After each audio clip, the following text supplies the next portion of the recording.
नमस्कार। बुलेटिन में सबसे पहले बात कोरोना वैक्सीन से जुड़ी बड़ी खबर की करते हैं। कोविड वैक्सीन की पहली खेप आज देहरादून पहुंच गई है। मुंबई से स्पाइस जेट की फ्लाइट से जॉली ग्रांट एयरपोर्ट पहुंची कोविशील्ड को स्पेशल गाड़ियों से state vaccine centre Chandan Nagar लाया गया। पहले फेज में 10 बॉक्स में 1,13,000 वैक्सीन देहरादून पहुंची हैं। वैक्सीनेशन का काम 16 जनवरी से शुरू हो जाएगा। उससे पहले सभी वैक्सीन को तय जगहों तक पहुंचाया जाएगा। सीएम त्रिवेंद्र रावत ने वैक्सीन के देहरादून पहुंचने पर खुशी जताई है और पीएम मोदी का धन्यवाद किया है और कहा है कि सरकार ने वैक्सीनेशन को लेकर तैयारियां मुकम्मल कर ली हैं। 1,13,000 डोजेज हैं और प्रथम चरण में लगभग जो हमारे 1 लाख जो बेनिफिशियरीज थे हेल्थ केयर वर्कर्स, उनको स्टैगर्ड वे में लगा दी जाएगी। फिर गवर्नमेंट से हमारे पास वैक्सीन आती रहेगी, फिर हम उसको लगाते रहेंगे। रखने की व्यवस्था इनकी की जाए। फिलहाल इसको स्टेट वैक्सीन स्टोर में रखेंगे चंदन नगर। वहाँ से भी रिस्पेक्टिव और जगह से सब जगह से गाड़ी आ चुकी है वैक्सीन वैन्स, तो इसको वहाँ शिफ्ट कर देंगे। वैक्सीन पहुंचने के बाद स्वास्थ्य सचिव ने वैक्सीनेशन को लेकर पूरी जानकारी दी। अमित नेगी ने बताया कि कुल वैक्सीन की 10% डोज रिजर्व में रखी जाएगी और फर्स्ट फेज में जिनको वैक्सीन लगेगी 4 हफ्ते के भीतर अनिवार्य रूप से उनको दूसरी डोज लगाई जाएगी। फर्स्ट फेज में 50,000 हेल्थ केयर वर्कर को 41 सेंटर पर वैक्सीन दी जाएगी। सीरम इंस्टीट्यूट की इस वैक्सीन की एक्सपायरी डेट 6 महीने की है। वहीं आपको बता दें कि उत्तराखंड के किस जिले को कितनी वैक्सीन मिलने वाली है। अल्मोड़ा जिले को 6,970 वैक्सीन, बागेश्वर को 3,320 वैक्सीन, चमोली को 4,880 वैक्सीन, चंपावत की बात करें तो वहां पर 2,610 वैक्सीन पहुंचाई जाएंगी, जबकि देहरादून जो कि राजधानी है वहां पर 28,920 वैक्सीन पहुंचाई जाएंगी। हरिद्वार को 18,050 वैक्सीन मिलेंगी, जबकि नैनीताल की बात करें तो यहां पर 12,010 वैक्सीन पहुंचाई जाएंगी। इसी तरह से पौड़ी जिले की बात करें तो यहां पर 7,670 वैक्सीन पहुंचाई जाएंगी। पिथौरागढ़ के हिस्से में 5,820 वैक्सीन आएंगी, जबकि रुद्रप्रयाग के हिस्से में 2,580, टिहरी के हिस्से में 7,060 वैक्सीन आने वाली है। पर्सन को वैक्सीनेशन देंगे, उसका वैक्सीनेशन कंप्लीट होना चाहिए, यानी कि उसको सेकेंड डोसेज अनिवार्य तौर पे 4 हफ्ते बाद लगनी चाहिए। इसीलिए ये प्रोसेस पूरा किया जा रहा है कि ऐसा ना हो कि किसी पर्सन को हम एक वैक्सीन लगा दें और उसको हम सेकेंड वैक्सीन किसी अभाव के कारण ना लगा पाए।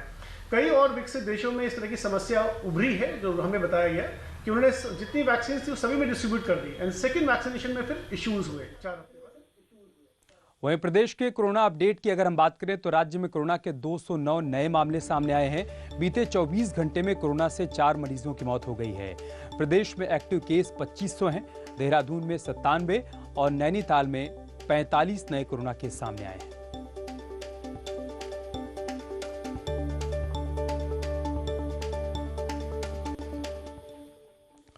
लॉकडाउन के बाद से बंद नेपाल को जोड़ने वाला झूलाघाट इंटरनेशनल पुल अब खुल सकता है। असल में नेपाल के बैतडी जिला प्रशासन ने हफ्ते में 2 दिन के लिए पुल को खोलने का प्रस्ताव पिथौरागढ़ प्रशासन को भेज दिया है। पिथौरागढ़ प्रशासन ने नेपाल के प्रस्ताव को शासन को भेज दिया है। झूलाघाट में भारतीय व्यापारी भी पुल को खोले जाने की लगातार मांग कर रहे हैं। बॉर्डर इलाकों में आवाजाही बंद होने के चलते कारोबार पूरी तरीके से चौपट हो गया है। सीडीओ कार्यालय है नेपाल के बैतडी जिले के, वहां से आया था कि वो चाहते हैं कि इस तरीके से खोला जाए। ऐसी मांग जो है वहां के जो व्यापारी हैं झूलाघाट के, वो भी ऐसा मांग कर रहे हैं, क्योंकि अगर निरंतर खोलने का प्रक्रिया करना है तो उसके लिए हमें शासन से अनुमति लेना आवश्यक रहेगा। एक अनुमोदन के लिए मैंने एक प्रस्ताव बना शासन को प्रेषित किया हुआ है।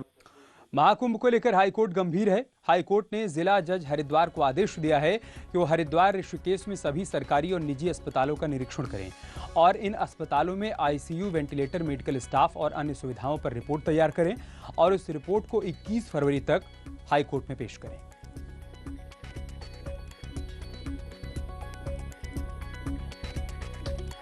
कोर्ट ने आज इस मामले में कई निर्देश जारी किए हैं और साथ में जिला जज हरिद्वार को आदेशित किया है कि वो हरिद्वार में और ऋषिकेश में निजी और सार्वजनिक क्षेत्र के और सरकारी जितने भी अस्पताल हैं उनमें उपलब्ध बेड और वेंटिलेटर, आईसीयू स्टाफ सहित जितनी भी वहां पर अवस्थापना सुविधाएं हैं उनके संबंध में एक विस्तृत रिपोर्ट फाइल करेंगे। और बात करते एक बड़ी खबर की। कल होने वाला मकर संक्रांति का स्नान कुंभ मेला पुलिस के लिए पहली परीक्षा है। इसके लिए कुंभ मेला पुलिस ने अपनी तैयारियां पूरी करने की बात कही है। बुधवार को गंगा स्नान की सुरक्षा व्यवस्था में तैनात अधिकारियों और कर्मचारियों की ब्रीफिंग की गई। आईजी संजय गुंजाल ने पुलिस कर्मियों को ड्यूटी के दौरान किसी भी तरह की ढिलाई नहीं बरतने के निर्देश दिए हैं। गुंजाल ने कहा कि मकर संक्रांति गंगा स्नान को पुलिस कुंभ मेले के शाही स्नानों के रिहर्सल के रूप में देख रही है। कुंभ मेले का नोटिफिकेशन ये बाद में आएगा, परंतु इस वर्ष का एक स्नान है और जो कुंभ मेला पुलिस और हरिद्वार पुलिस मिलकर इस आयोजन को पुलिस व्यवस्था को इसलिए कर रही है ताकि पहले से हमें अनुभव प्राप्त हो और एक तरह से रिहर्सल हो जाए जो मुख्य स्नान कुंभ अवधि के दौरान होते हैं। साल 2021 का पहला पर्व स्नान मकर संक्रांति को हरिद्वार में होगा और बिना किसी पाबंदी के साथ होने वाले स्नान की भीड़ तय करेगी कि साल 2021 का कुंभ कैसा होगा। मकर संक्रांति के स्नान को लेकर कोई पाबंदी नहीं होगी। वहीं सुरक्षा से लेकर स्नान तक की तैयारियां कुंभ जैसे की गई हैं। इस स्नान के निमित्त क्योंकि सुबह शुरू होके और लोग मैक्सिमम संख्या में वापस जाना चाहेंगे, इसलिए उनके लिए अलाउ करेंगे। बाकी जो रुकने वाले लोग हैं उनके लिए जो एसओपी है वो उस आधार पर उनका सब टेस्ट वगैरह कराना पड़ेगा। संत सन्यासियों के बड़े अखाड़ों में से एक निरंजनी अखाड़े को गुरुवार को नए आचार्य महामंडलेश्वर मिल जाएंगे। स्वामी कैलाशानंद महाराज का गुरुवार को पट्टाभिषेक होगा और फिर वो निरंजनी अखाड़े के आचार्य महामंडलेश्वर बन जाएंगे। कल होने वाले पट्टाभिषेक कार्यक्रम में कई वीआईपी, साधु संत और राज्यपाल बेबी रानी मौर्य भी मौजूद रहेंगी। किसी भी अखाड़े में आचार्य महामंडलेश्वर का पद सबसे बड़ा पद होता है। स्वामी कैलाशानंद का यह कहना है कि वो समर्पण के साथ इस पद को संभालेंगे और भारतीय संस्कृति को आगे बढ़ाने का काम करेंगे। आज निरंजनी का मैं आचार्य बनने जा रहा हूँ। निसंदेह मेरे लिए सौभाग्य है और मेरे लिए बहुत गर्व की, गौरव की बात है। अभी तो बहुत दुख के साथ भी यह शब्द कहना पड़ रहा है कि अत्यंत गरिमामय पूर्ण पद है। इसकी प्रतिष्ठा बचाए रखना मेरे लिए बहुत महत्वपूर्ण विषय होगा। राजाजी में बाघ ट्रांसलोकेशन को लेकर चल रही चर्चाओं पर एनटीसीए ने अपना पक्ष रखा है। एनटीसीए के सलाहकार सदस्य सांसद राजीव प्रताप रूडी ने कहा है कि ये प्रोजेक्ट सफल प्रोजेक्ट है और ऐसे अभियानों में अक्सर इस तरह की घटनाएं होती रहती हैं। वहीं जल्द ही इस अभियान के तहत 3 और बाघों को कॉर्बेट से यहां पर शिफ्ट किया जाएगा। आपको बता दें कि बाघ को ट्रांसलोकेट करने के दौरान बाड़े में ही रेडियो कॉलर छूट गया था, जिस पर विभाग की काफी किरकिरी हुई थी।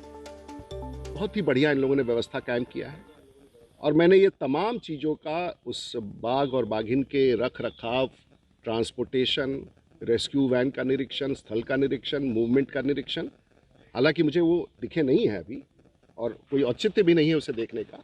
मुझे सिर्फ तकनीकी जानकारी प्राप्त करना था कि किस प्रकार से उनका मूवमेंट है, सुरक्षित है और कामयाब। उत्तराखंड में बर्ड फ्लू से पक्षियों की मौत का सिलसिला लगातार जारी है और यह आंकड़ा करीब 700 के पार पहुंच चुका है।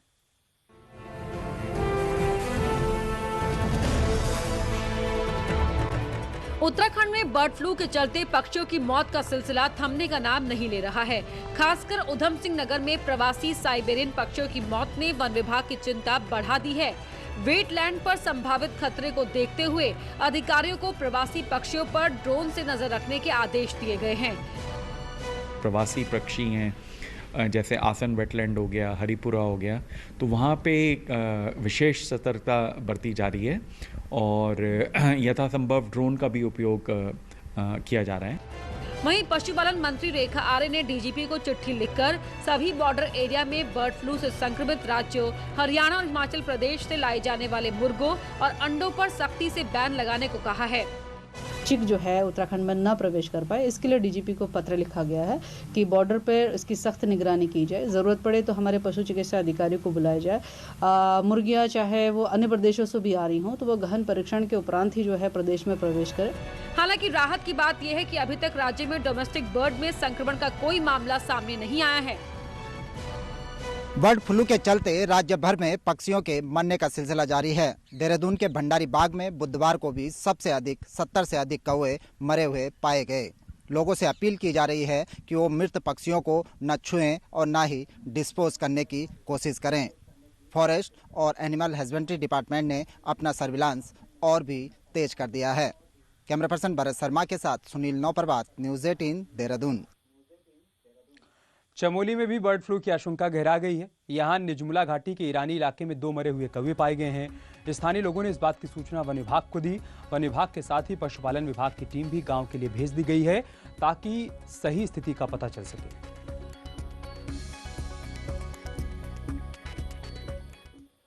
बर्ड फ्लू से वैसे तो सीधे तौर पर पक्षियों और इंसानों को खतरा है, लेकिन उत्तराखंड में इस फ्लू से एक खास तरह का खतरा मकर संक्रांति पर होने वाले घुघुती त्योहार पर भी मंडरा रहा है। कैसे, आइए आपको दिखाते हैं।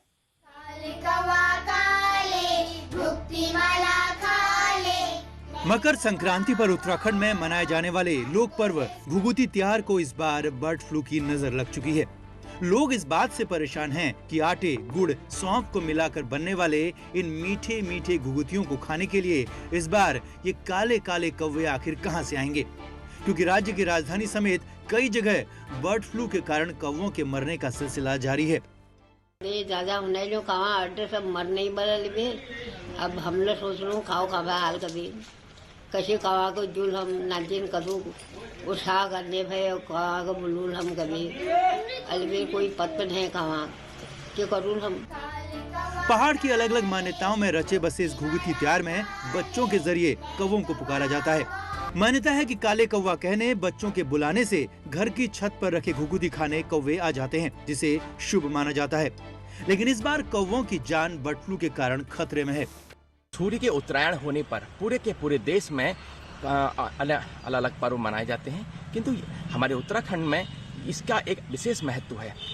इसकी कथा कौवे के जीवन से शुरू होती है और कौवे के माध्यम से एक संदेश देने का प्रयास किया जाता है कि हम घुघुती त्योहार मनाते हैं और एक संदेश के माध्यम से ये बताने का प्रयास किया जाता है कि हम प्रकृति से, पक्षियों से कितना प्यार करते हैं।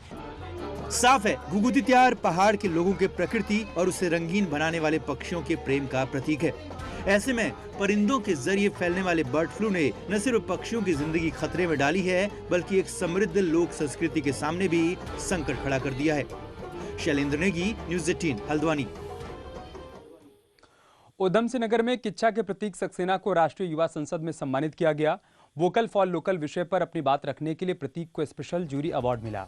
इसके अलावा प्रतीक ने देश भर से आए प्रतिभागियों में चौथा स्थान भी हासिल किया। पीएम नरेंद्र मोदी ने प्रतीक की कामयाबी पर ट्वीट कर उनको बधाई दी। नई दिल्ली में प्रतीक को स्पेशल जूरी अवार्ड में पहला स्थान प्राप्त करने पर लोकसभा स्पीकर ओम बिरला, केंद्रीय मंत्री रमेश पोखरियाल निशंक एवं खेल राज्य मंत्री किरण रिजिजू ने संयुक्त रूप से 50,000 रुपए का इनाम दिया। नेहरू युवा केंद्र द्वारा मुझे जिला स्तरीय व राज्य स्तरीय पर प्रतिभाग करने का मौका मिला, जिसमें राज्य स्तरीय पर प्रथम स्थान प्राप्त करके मैंने राष्ट्रीय स्तर पर अपने उत्तराखंड का प्रतिनिधित्व किया। राष्ट्रीय स्तर पर इसमें जो अवार्ड मिले हैं उसको 2 कैटेगरी में बांटा गया था। प्रथम कैटेगरी जो थी वो ओवरऑल कैटेगरी थी, जिसमें उत्तराखंड का चौथा स्थान आया। दूसरी कैटेगरी स्पेशल जूरी अवार्ड था, जिसमें उत्तराखंड का प्रथम स्थान आया। और एक बड़ी खबर देहरादून से है। 5 महीने से सैलरी नहीं मिलने के चलते रोडवेज के 7,000 से अधिक संविदा कर्मचारियों ने आज प्रदेश भर में बसें नहीं चलाईं। कर्मचारी सैलरी देने की मांग और 8 कर्मचारियों के निकाले जाने से नाराज हैं। वहीं परिवहन निगम के एमडी ने बताया कि सैलरी की समस्या को वो समझते हैं, लेकिन निगम की कमाई नहीं हो रही है, जिसकी वजह से सैलरी देने में दिक्कत हो रही है। एमडी ने प्रेशर पॉलिटिक्स पर कहा कि ऐसा बर्दाश्त नहीं किया जाएगा। गाड़ियाँ संचालित होंगी तो ही हम इनकम करेंगे, तो ही हम तनख्वाह दे पाएंगे। ये उनको भी पता है, ये हमको भी पता है। आप अगर अपने उसके हिसाब से बैठना चाहते हैं हड़ताल पे, बेशक आप अपनी बात कहिए, बैठिए, लेकिन फिर हम अपने जितने भी रिसोर्सेज हमारे पास अवेलेबल हैं, हम फिर भी अपनी गाड़ियों का संचालन करना चाहते हैं और हम करेंगे। बाजपुर में बाइक चोरी की घटना दुकान के बाहर लगे सीसीटीवी कैमरे में कैद हो गई। इसके अलावा एक अन्य घर से भी बाइक चोरी हुई थी। अब ये दोनों ही वीडियो सोशल मीडिया पर वायरल हो रहे हैं। पुलिस इन तस्वीरों के आधार पर चोरों को पकड़ने की कोशिश कर रही है। हालांकि अभी तक पुलिस को कामयाबी मिल नहीं पाई है।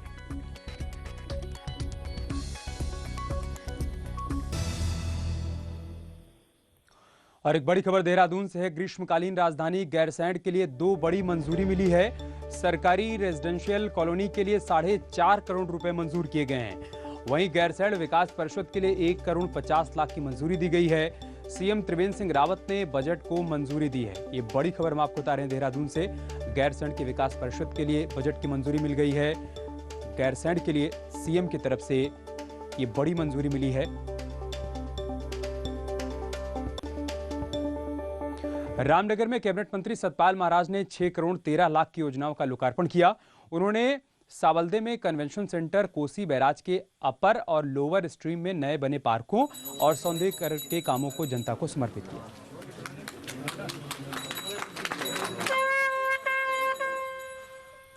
बीजेपी के विधायक महेश नेगी के मामले में अब हाईकोर्ट की दूसरी बेंच सुनवाई करेगी। जस्टिस नारायण घनिक की कोर्ट ने याचिका पर सुनवाई से इनकार कर दिया है। इससे पहले जस्टिस घनिक ने ही नेगी के डीएनए सैंपल देने के मामले में स्टे दिया था। अब चीफ जस्टिस इस मामले के लिए नई बेंच का गठन करेंगे। लोअर कोर्ट ने महेश नेगी को डीएनए सैंपल देने का आदेश दिया था, जबकि हाईकोर्ट ने सैंपल देने पर स्टे दे दिया था।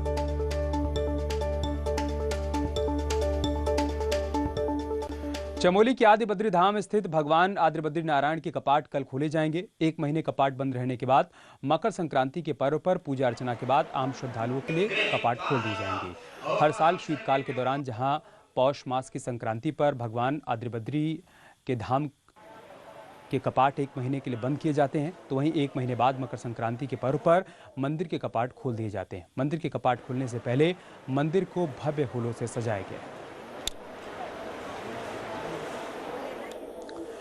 कोविड-19 महामारी ने एक दूसरे पर निर्भरता की भावना को मजबूत किया है। इसी की बदौलत पूरा देश एकजुट होकर इस आपदा का मुकाबला कर रहा है। अब वैक्सीनेशन के ऐलान के बाद जरूरत है कि हम सब अपना सबसे बेहतर योगदान दें, ताकि हम एक साथ इस वायरस को हराने की तरफ कदम बढ़ा सकें। नेटवर्क 18 इस मुहिम में हर कदम पर आपके साथ है।